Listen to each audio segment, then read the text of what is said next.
À Jésus-Christ, la gloire, l'honneur, la majesté, la richesse, la seigneurie à tous égards. Shalom, bien-aimés dans le Seigneur, que la paix de notre Seigneur Jésus-Christ soit avec vous. Shalom, Pasteur Alban, toi qui m'assistes pendant ces temps de jeûne physiquement ici, mais avec toutes les autres personnes qui sont de l'autre côté que nous ne voyons pas. Que Dieu vous bénisse abondamment. Nous sommes à notre 4e jour de temps de jeûne et de prière sur les 21 jours. Et notre thème de jeûne aujourd'hui, c'est les ouvriers dans la moisson. Nous allons en parler, nous allons expliquer, nous allons prier et nous allons déclarer. Toutefois, j'aimerais que nous allions rapidement dans les Saintes Écritures, puisque c'est la base de tout raisonnement religieux ou ecclésiastique. Nous sommes dans le livre de Matthieu, chapitre 9, à partir du verset 37. Est-ce que nous pouvons avoir ton approbation de lecture? Matthieu, chapitre 9, à partir du verset 37 au verset 38. Chapitre 9, à partir du verset 37 au 38. La Bible déclare, oui. Alors il dit à ses disciples, la moisson est grande, mais il y a peu d'ouvriers. Priez donc le Seigneur de la moisson d'envoyer des ouvriers dans sa maison. Amen. Amen. Amen. Dans ma version, on dit la moisson est grande, mais il y a peu d'ouvriers. Priez donc le maître. Le maître, c'est le Seigneur de la moisson d'envoyer des ouvriers dans sa moisson. Alors la moisson appartient à qui? Ça appartient au maître. Et je vais parler en quelques points, comme je le fais d'habitude, selon la préparation de la réflexion du sujet ou de thème de prière. Premièrement, je vais parler de la moisson, une réalité spirituelle et territoriale. Alors, voyons ceci.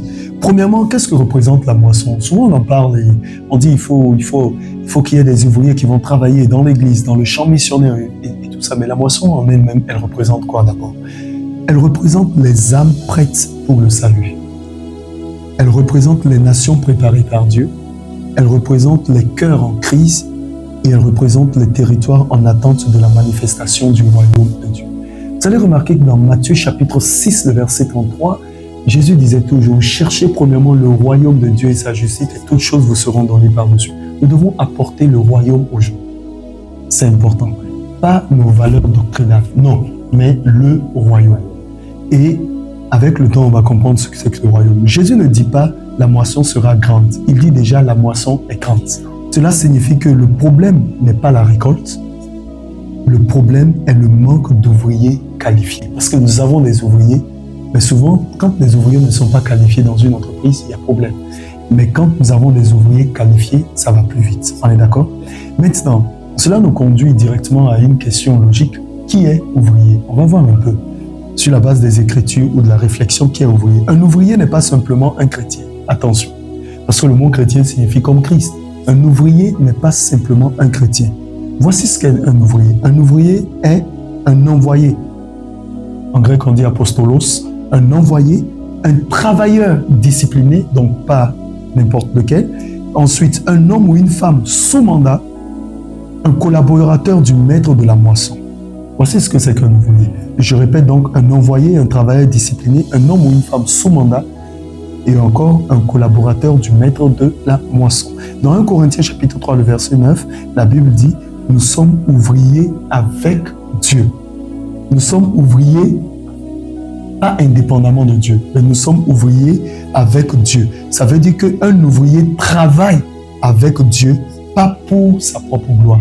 Et sauf que nous avons beaucoup de personnes aujourd'hui, que ce soit dans l'église ou dans le corps de Christ, qui travaillent pour leur propre gloire. Elles ont intérêt à se repentir parce que plus tard, la sanction sera très grande. Puisque le maître, le chef, le Seigneur Jésus-Christ lui-même, quand il viendra rétablir toutes choses, c'est là où il dit plus tard, éloignez-vous de moi, ouvriers d'iniquité, car je ne vous ai jamais connu. Mais ces personnes ont dit, Seigneur, n'avons-nous pas fait des miracles, n'avons-nous pas fait ceci? Non, non, non. Mais est-ce que vous aviez travaillé ou est-ce que nous avons travaillé en étroite collaboration avec le maître? Cela signifie quoi? Cela signifie que même si c'est à moi que le Seigneur a donné la vision de l'œuvre, il n'en demeure pas moins qu'il est le premier responsable. C'est lui qui me communique la pensée, c'est lui qui me dit faisons ceci, à cette étape faisons ceci. Parce que nous ne sommes pas compétitifs dans le corps de Christ, nous sommes complémentaires. Sauf qu'il y a des personnes qui pensent que l'Église leur appartient et elles doivent faire ce qu'elles veulent. Non, je te rappelle à toi qui penses que l'Église t'appartient, que tout ce que tu fais, tu le fais au nom du Seigneur. Colossiens 3, 23, faites tout ce que vous faites pour le Seigneur et non pour les hommes. Ce que je veux dire par là, c'est quoi? À la fin, quand tu chasses un démon, tu fais ceci, tu ne dis pas en ton nom.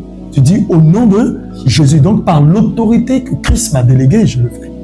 Donc, en d'autres termes, il y a quelqu'un qui est supérieur à toi à qui tu devrais rendre compte. Ne pense donc pas que ce n'est pas parce que tu es le fondateur ou le principal de l'Église que cela sous-entend justement que tu peux faire tout ce que tu dois faire. Tu auras des comptes à rendre. Amen.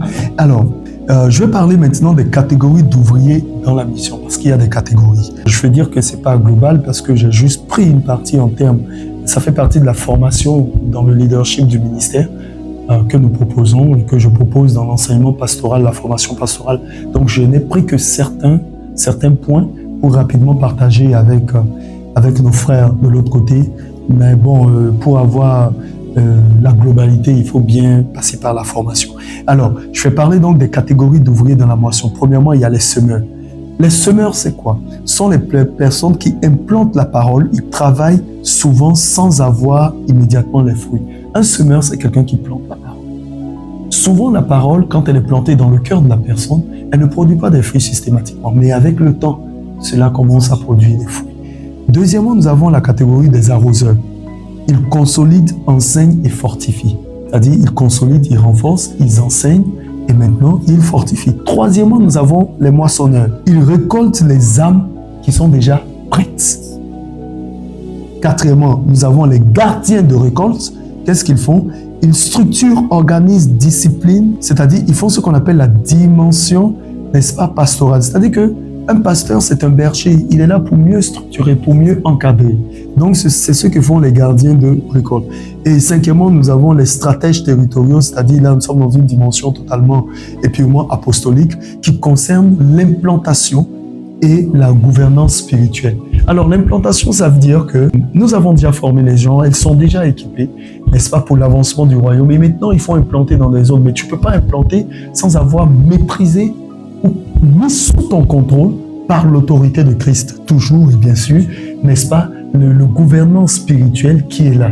C'est vrai parler des dominations, des principautés et toutes les entités, tout ce que nous avons et qui combattent. Donc, voici donc en quelque sorte les 5 catégories d'ouvriers dans la moisson. Je récapitule en disant les semeurs, les arroseurs, les moissonneurs, les gardiens de la récolte et les stratèges territoriaux. Les stratèges territoriaux sont très importants.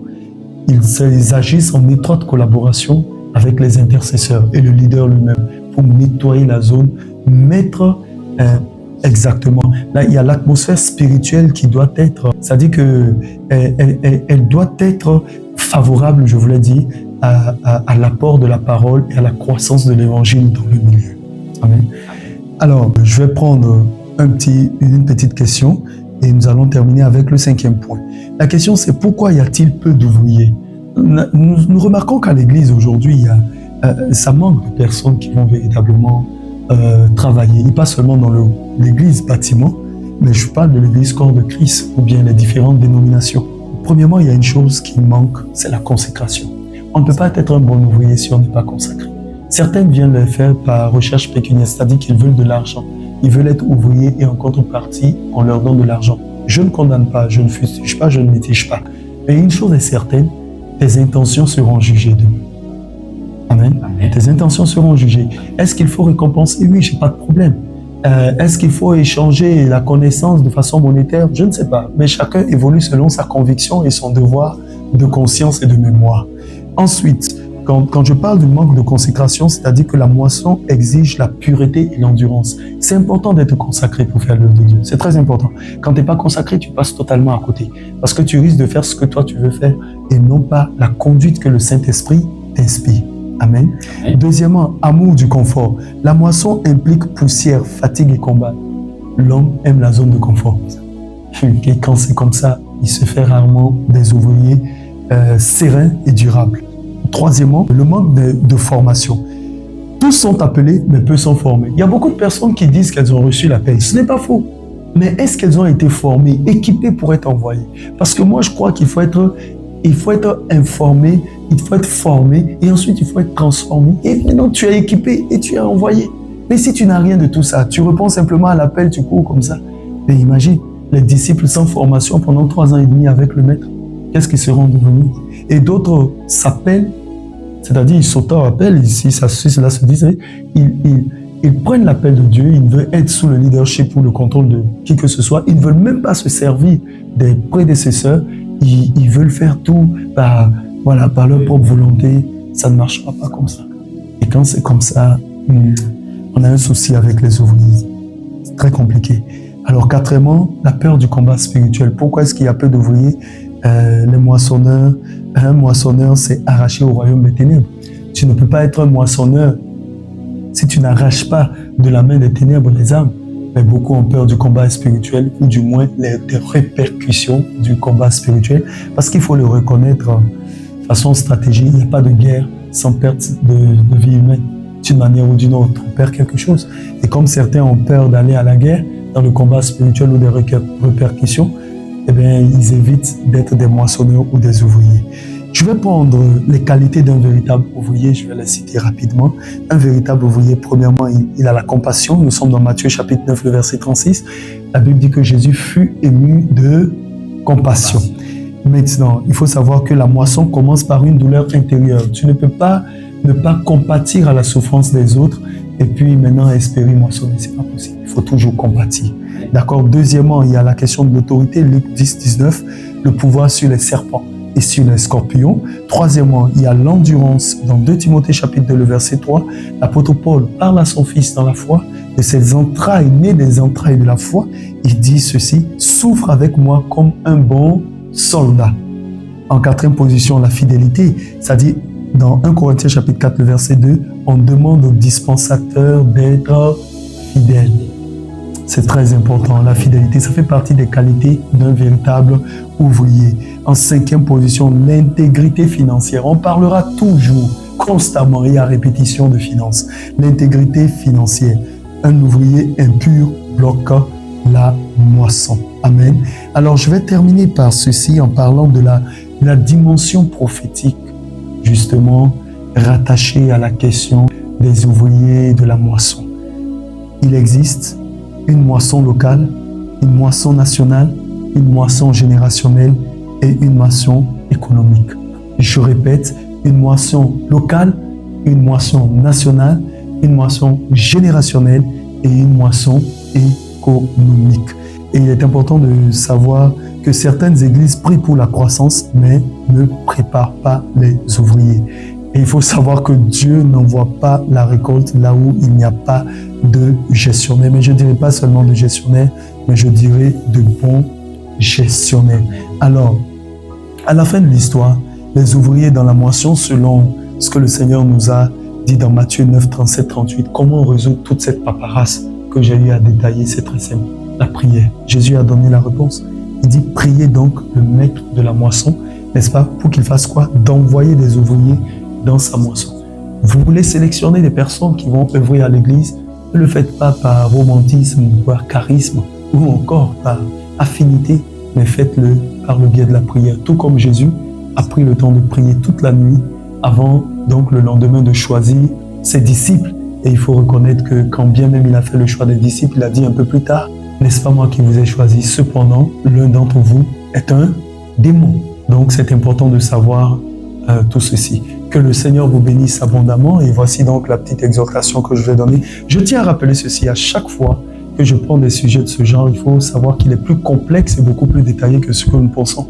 Mais j'essaie de donner juste le condensé afin de permettre aux uns et aux autres d'être édifiés. Amen. Sur ce, nous allons prier. Nous allons prier. Il est dit, priez donc le maître de la moisson pour qu'il envoie, n'est-ce pas, des ouvriers. Nous allons demander au Seigneur véritablement de nous aider, mais de nous donner des ouvriers engagés, des personnes tenaces, coriaces. Et comme nous avons vu un peu plus loin, qui n'auront pas peur d'aller dans le monde des ténèbres, retirer, libérer des captifs au nom du Seigneur, car le pouvoir nous a été donné. Appliquons donc ce qui est dit dans Matthieu 9. Et toi aussi, avec moi, là où tu es, nous prions aujourd'hui pour que le Seigneur envoie justement, n'est-ce pas, des ouvriers pour l'acquisition de la moisson. Nous sommes en prière. Dieu de grâce, de bonté et de fidélité, nous voulons te rendre grâce pour ta parole qui est oui et amen et qui est vérité. Merci pour ces échanges d'exhortation. Nous prions au nom de Jésus-Christ que tu nous envoies vraiment des ouvriers, et des vrais, pas les moindres, des personnes engagées, des personnes attachées, des personnes véritables, des personnes qui veulent faire ton œuvre, non pas par passion simplement, mais par devoir d'appel et par devoir de reconnaissance de l'œuvre accomplie et achevée. Nous te rendons grâce parce que nous croyons que ce que nous avons demandé se manifestera. Alors, au nom de Jésus-Christ de Nazareth, aide-nous, tandis que nous avons pris cette résolution, qu'il en soit ainsi. Au nom précieux de Jésus-Christ, nous avons ainsi prié. Amen. Je déclare au nom de Jésus-Christ de Nazareth que les ouvriers dans la moisson, c'est toi et moi. Je déclare au nom de Jésus-Christ de Nazareth que les ouvriers dans la moisson viennent maintenant dans cette saison. Que ce soit dans ton ministère, que ce soit dans ta famille, peu importe le domaine. Bien vrai que le Seigneur était dans le contexte, n'est-ce pas, de la mission, de l'extension du royaume. Mais nous savons qu'avec l'Esprit de Dieu, nous pouvons élargir cela, car Christ nous a dit, vous êtes la lumière du monde et le sel de la terre. Alors, à cela va s'ajouter donc justement la gestion de ta vie, la gestion de tes entreprises, la gestion de tes affaires. Que Dieu t'envoie des ouvriers dans le domaine des affaires. Que Dieu t'envoie des ouvriers dans le domaine de tes entreprises. Au nom de Jésus. Pas des capables, des personnes incapables du moins, qui vont te voler, qui vont abuser, mais des gens qui vont véritablement s'engager, afin que la prospérité soit au rendez-vous, car Dieu dit, je bénirai l'œuvre de tes mains. Au nom de Jésus-Christ de Nazareth, que les véritables ouvriers, tu les rencontres sur ton chemin, dans un district, peu importe le lieu, mais que Dieu dresse autour de toi les bons ouvriers. J'entends dans mon esprit, l'ivraie ne régnera pas. Au nom de Jésus-Christ, que le blé pousse là où tu es, que les véritables personnes qui ne vont pas te donner des mots de tête stratégiques, qui ne vont pas te donner des pensées, des réflexions longues et profondes, mais des personnes qui t'accorderont la paix, que ces personnes viennent à toi et vers toi au nom de Jésus. Que Dieu qui envoie par le biais de la prière t'envoie maintenant les personnes adéquates, les ouvriers adéquats, afin qu'il y ait joie, satisfaction et paix durable. Car c'est la bénédiction de l'Éternel qui enrichit et il l'a fait suivre d'aucun chagrin. Amen et amen.